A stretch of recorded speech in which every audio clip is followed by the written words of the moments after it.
Sleepaway Camp. Surprising it took us this long to hit this one, because this is I would consider this like a classic, I guess. Oh yeah. The summary for this film: Angela Baker, a shy, traumatized young girl, is sent to summer camp with her cousin. Shortly after her arrival, anyone with sinister or less than honorable intentions gets their comeuppance. Written and directed by Robert Hiltzik, who came back and did Return to Sleepaway Camp. Jason, you don't have anything? I'm just gonna bypass. Okay. Yep. Fun fact I found out when I was doing research for this is that Bruce Springsteen's sister takes over the Angela role in the sequels. That's fucking weird as hell to me. Real quick, how does everyone feel about the sequels? I don't remember them that well. I know whenever Return came out, I went through them all. And for some reason, I remember a scene in one of them where there was a chainsaw going, but they didn't put the sound in for it or something like that. Yeah, I don't know. I seem to remember not liking them, but I do think I like Return to Sleepaway Camp, just because I do like them. I think we're gonna knock these down. Yeah. All right. Well, we'll see how that goes. I thought they were just okay, and I haven't seen 4. Yeah. Oh no, I didn't. I guess I didn't know there even was a 4. Yeah. Return to Sleepaway Camp. They bring back most of the old cast, and I saw that. Angela's back as what's her name? Felicia Rose. Felicia. Anyways, they evidently shot this in early fall, so they had to go around spray painting leaves and grass for continuity. Doesn't that seem like a pink? Yeah. See, when it first started, it was really bright fall colors, and then they would go later on in the movie. Everything was still pretty green. I was like, well, they obviously. But I think the boat tragedy at the beginning could have been avoided. I mean, those kids. Oh yeah. They were driving this boat, and the dude was acting all uptight about but then he wasn't looking forward at all. There was no. And the cameraman was in the way. Yeah, that's true. The mom or aunt, is it the aunt? It's the aunt, right? Yeah. She is the highlight of this movie for me. Oh yeah. The way she says, "Look what I did! I packed you and your cousin some goodies for the ride up to camp." She's the worst part of the movie for me. Oh, I love it. Oh man, wasn't very that much the worst part? That just explain to me. It's I know she had let me say this.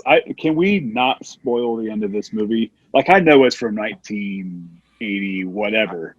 But this is a shocker ending that people need to see. They need to experience it. I'll try to not ruin it. I will. I will also do my best. That being said, I know they had to make her crazy. Yeah. But why'd they make her that way? I love it. Look what she did. It doesn't fit the tone of the movie. It's so exactly. It's so it's just awkward. It's out of place. That's why I like it. That's why I like it a lot. I feel I don't even know how to explain it. It's like I'm watching. Like you're watching Hectic Knife. That's exactly what it reminded me of. A weird, almost a David Lynch thing. Like that would be a David Lynch movie. But I couldn't decide. I remember when I first saw this, I couldn't decide if she was one of the best actresses I've ever seen or the worst. She's one of the worst. She crushed it. But she was extra crazy though. Then then it was years, and then I bought the Blu-ray and watched the interview with her, and I'm like, oh my god, she's awesome. She's not like that at all. Because I thought maybe she was playing herself. Yeah, they found some chick in an asylum and gave her some money and be like, hey, read these words. Here's some money. Let's do this. Let's make a fucking movie. Yeah, I don't know what her motivation for why she delivers the lines the way she does, but I fucking love it. I'm assuming they told her Sheer to do it that way, craziness. but Yeah, yeah. Sheer craziness. Uh,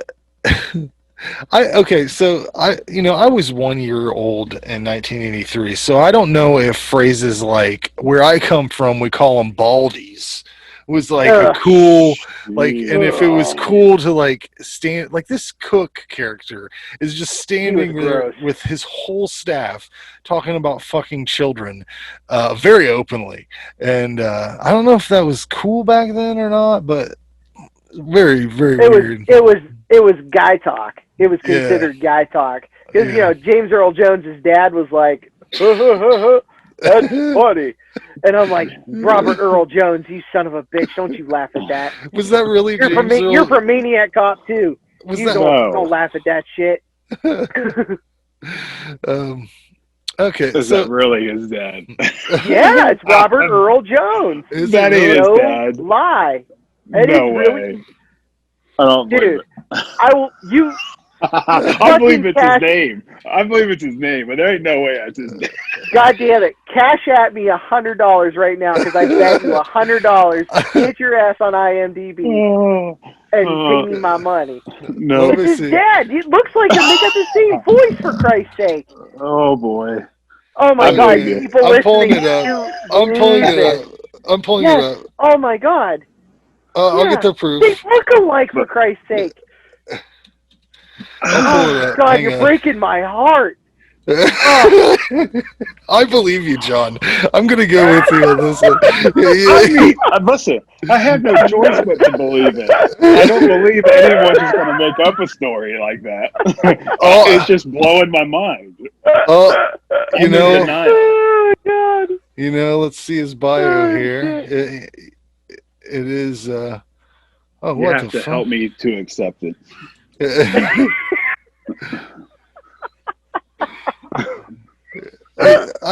Oh my God! This halted it. I love it. I found his IMDb page. You just shut the whole show down. Yeah.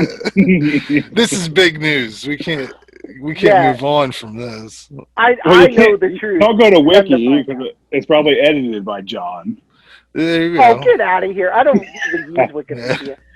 Oh, it's free sharing. Here's Robert Earl Jones, father of James Earl Jones and Matthew Earl Jones, grandfather of Flynn Earl Jones.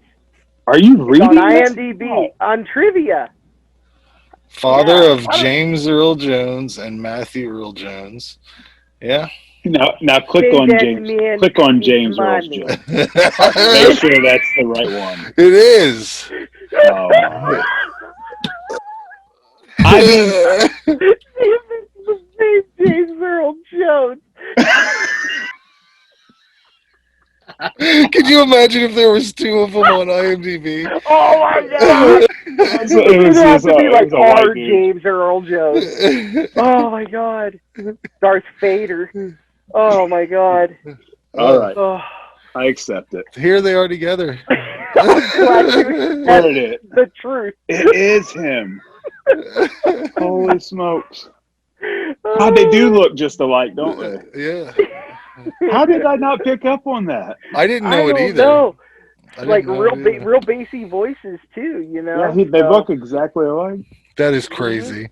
Okay, so there's this dude who's a counselor in this movie. His name's Ron, and I just want to talk a little bit about his wardrobe. I don't know what he is preparing for, but it seems like I don't know, competition fucking or something. He's got like shorts on.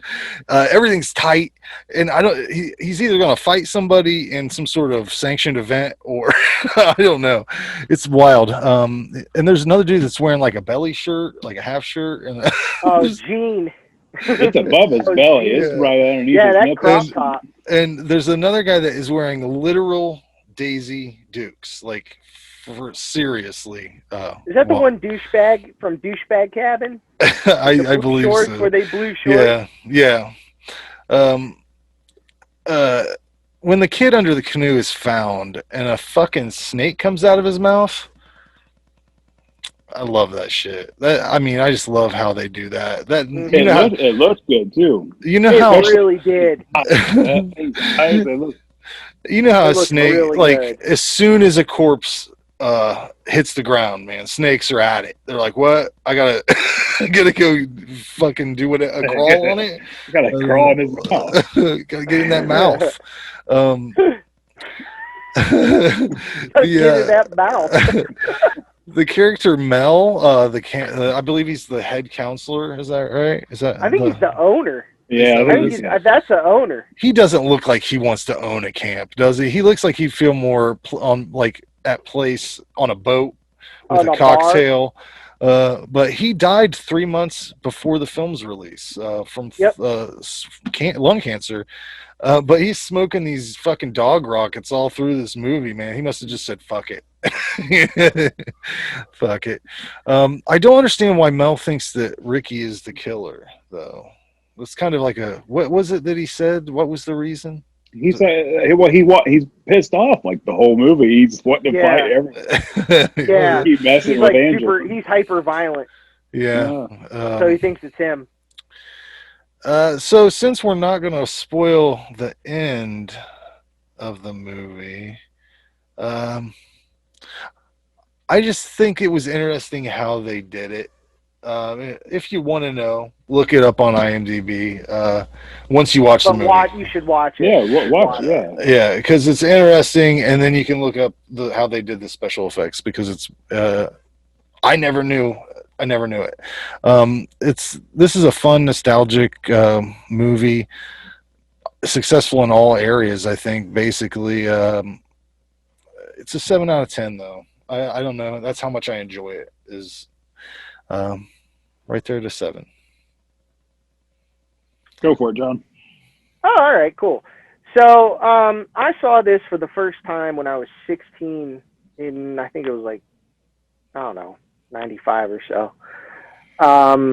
Rented it. I was like, I heard people talking about this for years. I was like, all right, cool, I'm going to see it. Watched it. Scared the shit out of me. The ending. Just the ending. It was like a slasher. It was like, okay, Friday the 13th, slashers, whatever.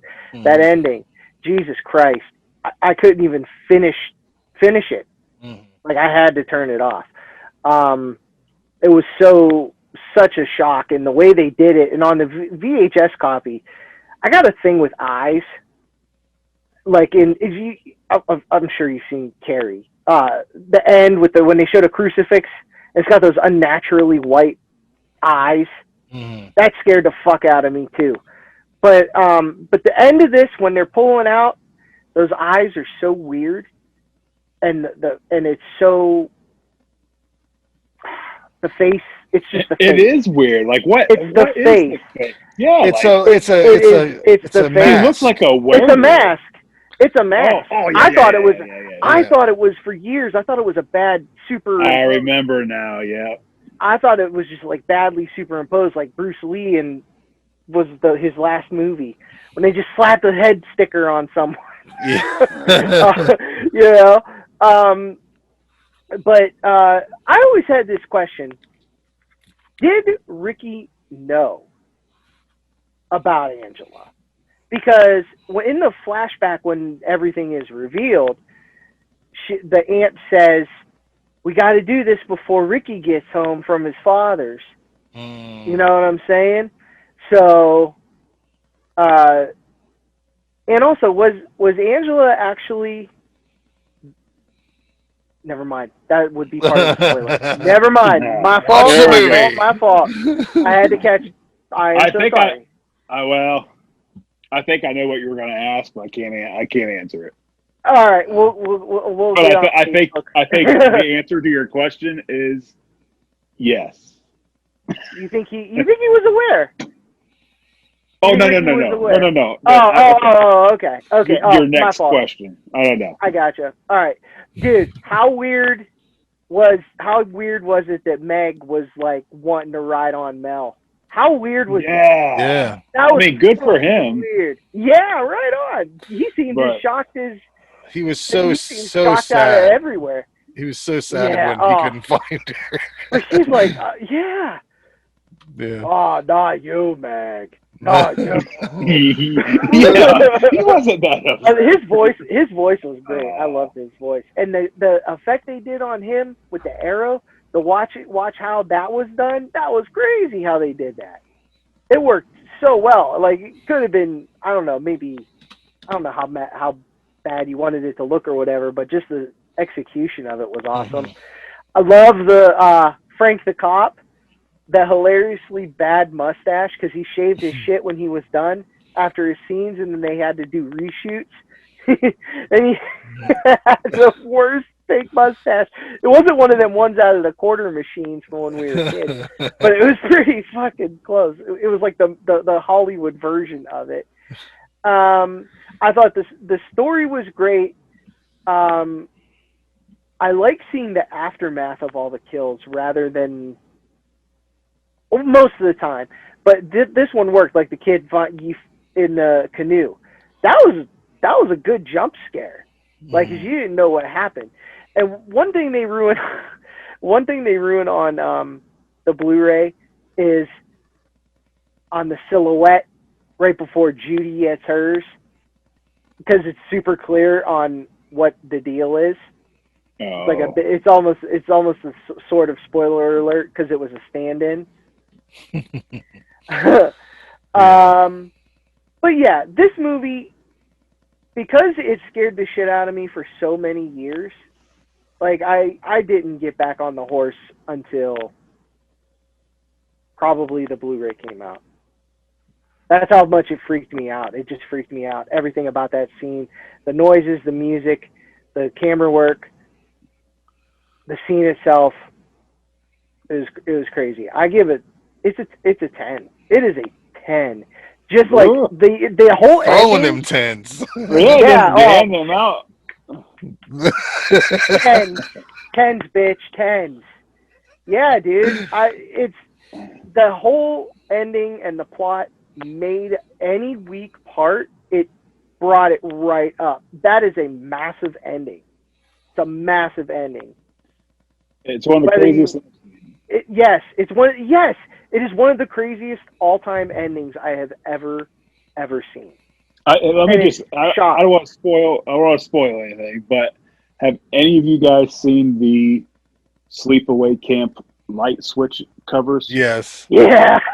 If I was single and didn't have a wife and kids, that would be everywhere. No, I get you. That's hilarious. Yeah. Every single room. People would be like, "This is seriously just a little overdone." Don't you think? Yeah. You got a problem. But John, you give it a 10. Jason, what do you say? Oh yeah. Yeah, I'm kind of right there the same way with this one as I was with Slaughter High. I think it's a great slasher for me. You know what? No, I will give this one an 8 just because that, like, you have, if you've never seen this movie before, watch it. It's nothing special. It's a solid 80s slasher up until the ending. Then the ending just pushes it over. Yeah. So yeah, I would recommend this anyway. Even if you're not a big fan of slashers, this is it's fun. It's so the chef going into the boiling water. What great fucking kill. huge! What a great effect! What a huge pot! I've never seen a pot. It's real though. That's the They thing. use a chair. And then James Earl Jones' dad's like, well, I don't know how it would have happened. I don't understand. What do you mean? He's climbing up on a chair. But yeah, there's some good kills in this movie. It's your standard slasher with a crazy ending. It's an 8. Yeah, I mean, I gave it a 7, but it's definitely recommended because, I mean, if you haven't seen it, there's nothing. I can't even imagine seeing it at the time when it came out. Like, oh my god, you would not see that coming at all. No way. Right. No way. Yeah, I was probably not 17. In, what, 81? 83. 18. Not in 83. Yeah. Crazy. Yeah. great. That's like up there. It's like Cannibal Holocaust with the must-see movies. This is one of those you got to see it. Mm. You know, and you got to put it on your list of must-see. Just to have the frame of reference, I think is I mean, if nothing else.